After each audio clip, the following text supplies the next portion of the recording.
Hello, I would like to make today a small introduction about a recent field which is called nanophysiology.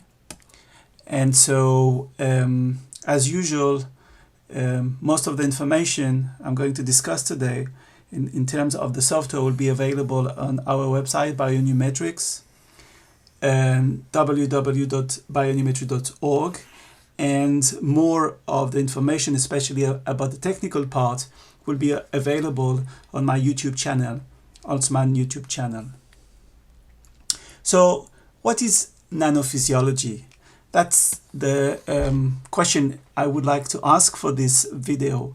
So, I would say that it is a new field that aims at describing the function of part of an organelle, of a domain, of part of a cell, from the molecular level to the subcellular level, to less than 1 micron.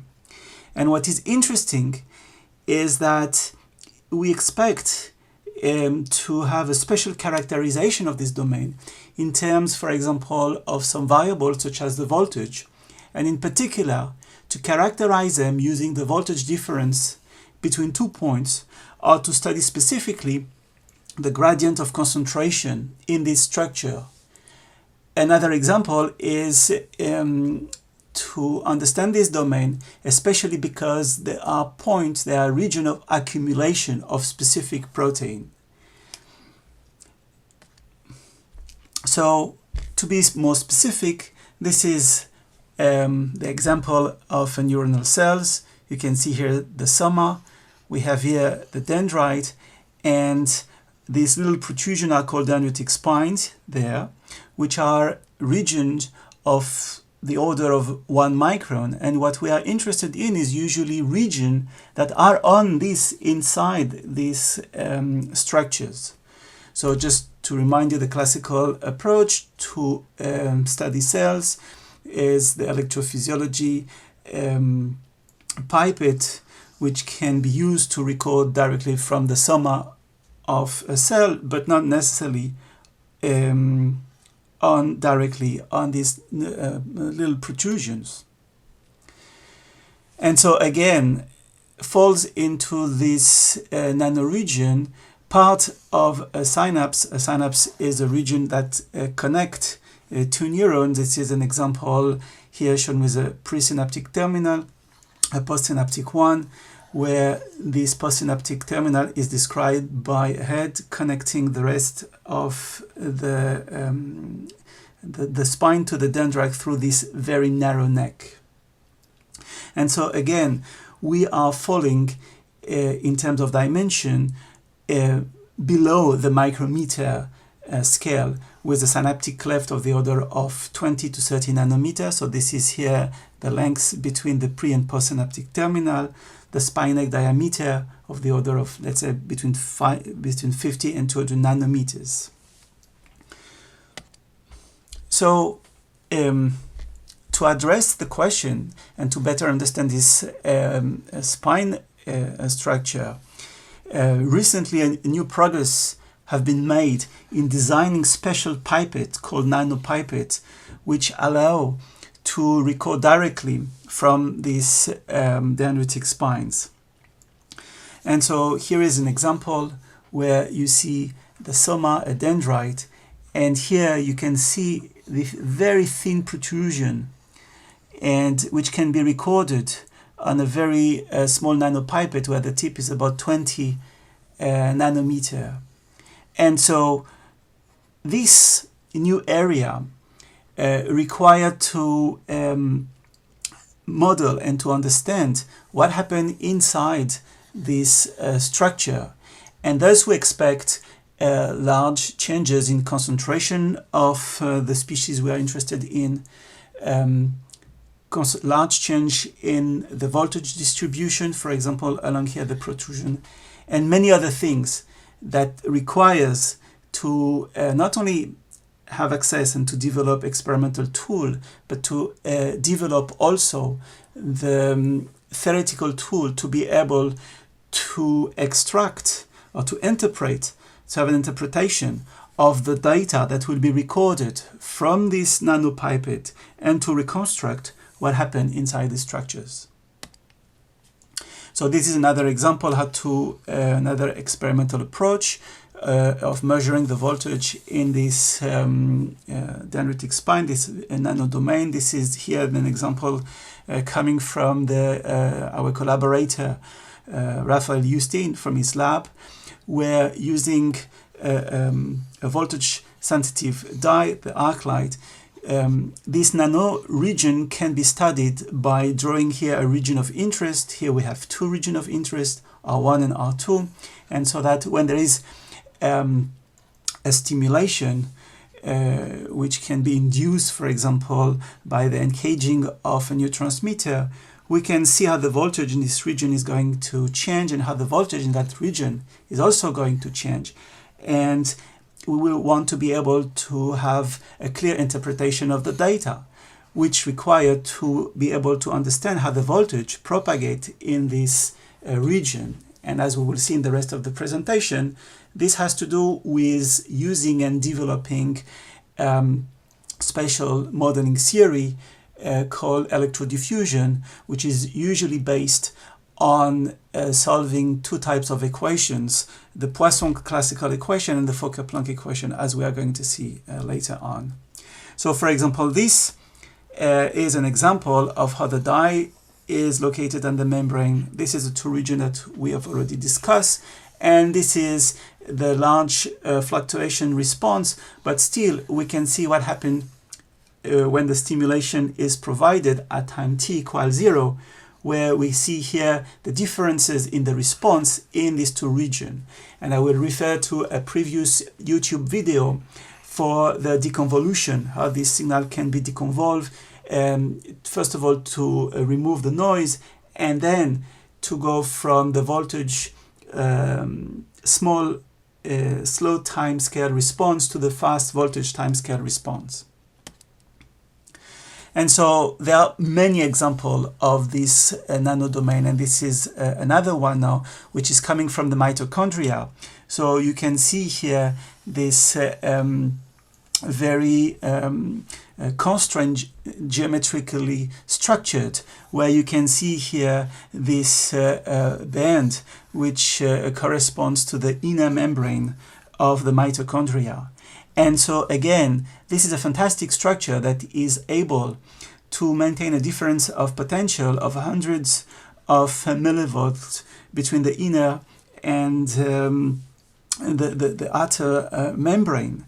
And yet we do not understand how this is possible and what's the consequence of this, for first of all for the voltage distribution inside and for the function of the mitochondria, especially how calcium can regulate specifically the production and the modulation of ATP.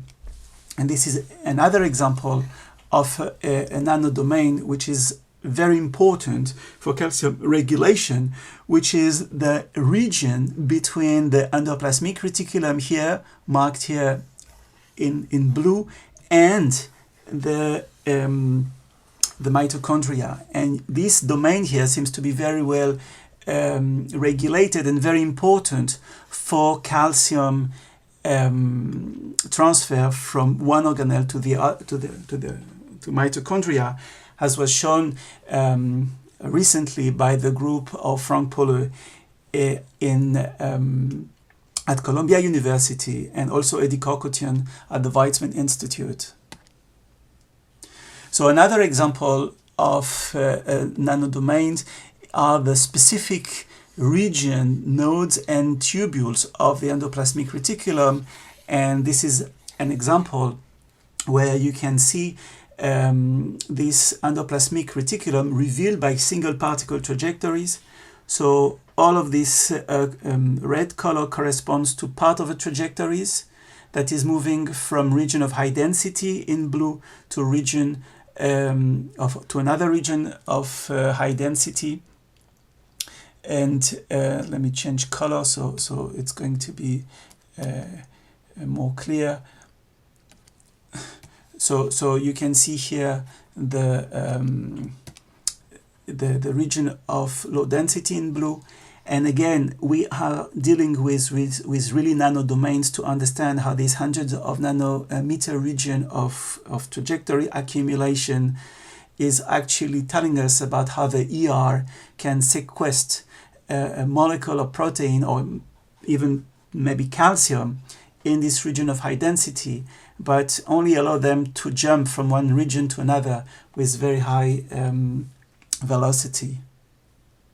So again, this is a work that has been published last year in collaboration with a group of Eduard Avezov from Cambridge University.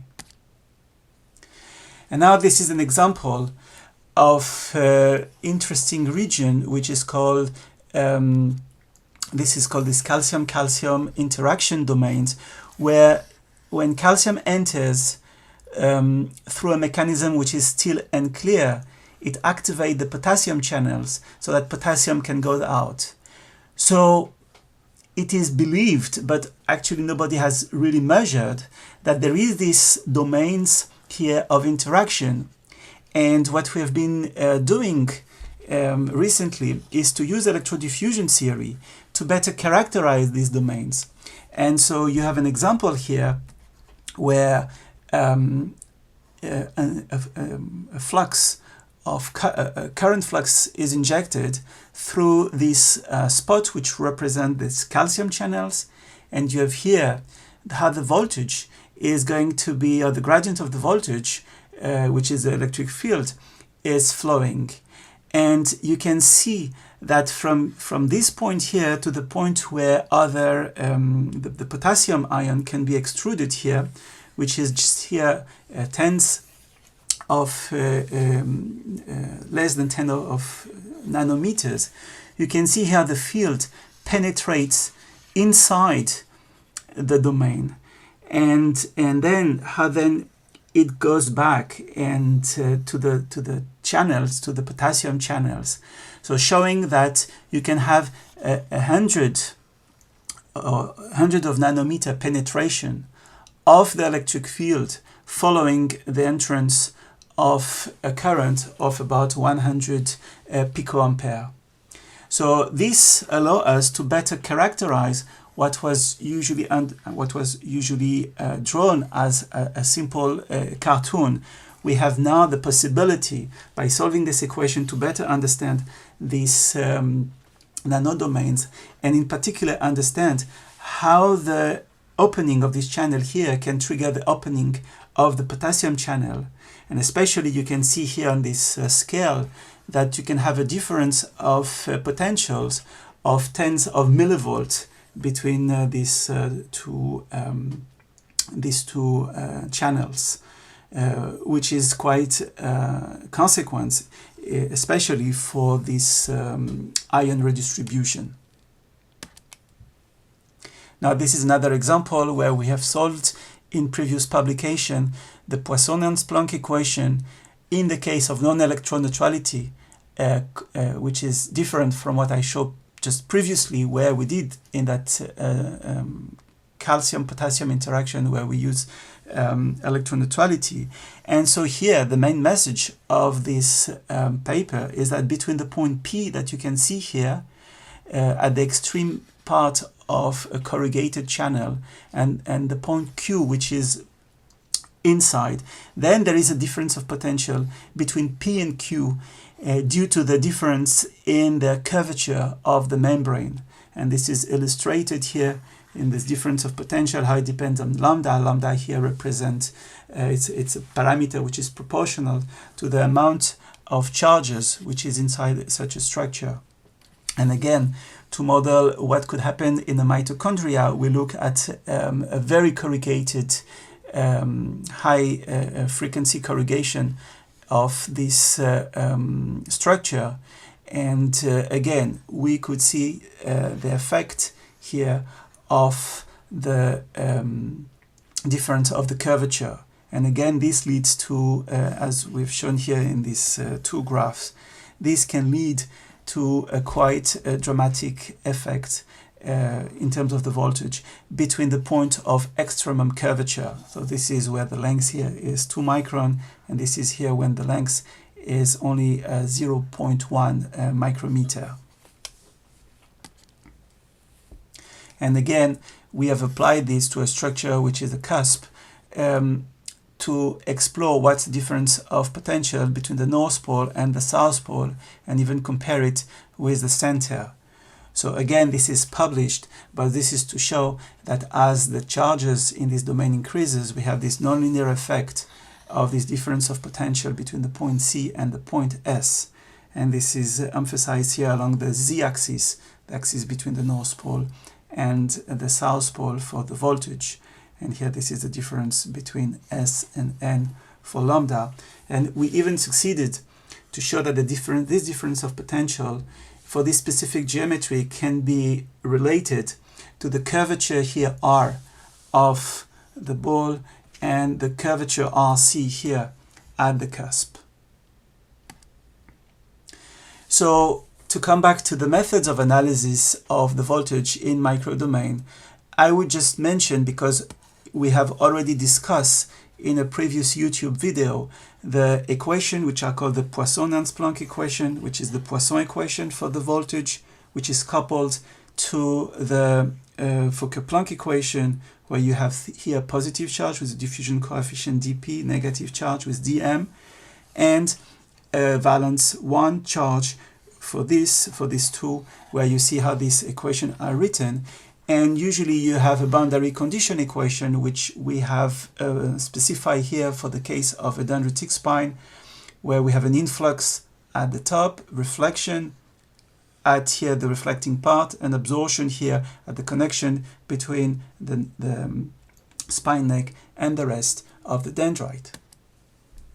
So in terms of numerical implementation, there exist many possible software, where you can see here an example of a mesh on which the solution are solved. Usually it's very refined in very high curvature region, and much less refined where it is not needed.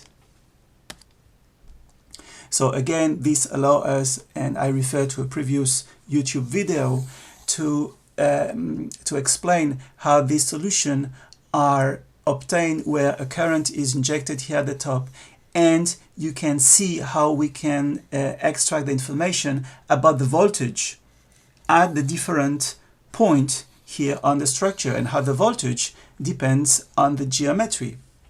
This is summarized here for this magnification of what happened at the tip, and you can see here how the voltage drops with the distance here of the North Pole. And this was the summary of the voltage, how it drops inside the head and inside the neck. And I will refer to our recent publication in Neurons 2018, where the fourth author is Jérôme Cartailler, for this specific information. So, conclusion. Nanophysiology consists in studying the function of these nanodomains, that is, domain below the 1 micron. It is important to identify the main parameter we are interested in. For example, in the case of a dendritic spine, we are interested in the voltage, the density of charge, or the molecules. But if the nanodomain is, for example, the postsynaptic density, or any region where you can see the accumulation of specific protein, this remains a nanodomain that could be studied, for example, using single particle trajectories, and to use the statistics of these trajectories to extract information about the stability of these domains. So how these nanodomains are regulated in time remains an open question. How these nanodomains participate to the higher scale organization, this is also an important question, because clearly these domains, they are generated in order. They stabilize molecules. They prevent, for example, the voltage probably to get lost in a very big structure. And from the molecular perspective, they really allow molecules to get stabilized. So they basically create order from the natural disorder that is found in the Brownian motion of many independent particles. And so we saw that the methods of analysis, beyond the experimental ones that are starting to give us information, such as super resolutions of single particle trajectories, nanopipettes, voltage dyes. Modeling and simulation will be very important to bridge the gap between what the experimental data are telling us about part of the domains, to be able to reconstruct what happened in the entire domain. And for the case of voltage, electro diffusion with Poisson and Planck is one of very good approach that are starting to unravel the voltage in these nano domains. But there are also other possibilities, such as stochastic simulation. This is true, for example, for the case of particle that is moving on the surface, on the membrane of part of a cell, or any other simulation of particles that are uncoupled. When particles are coupled, this is much more involved. I thank you for your attention, and I will refer you to the other video on nanophysiology and technical aspect of this in my YouTube channels. Thank you very much.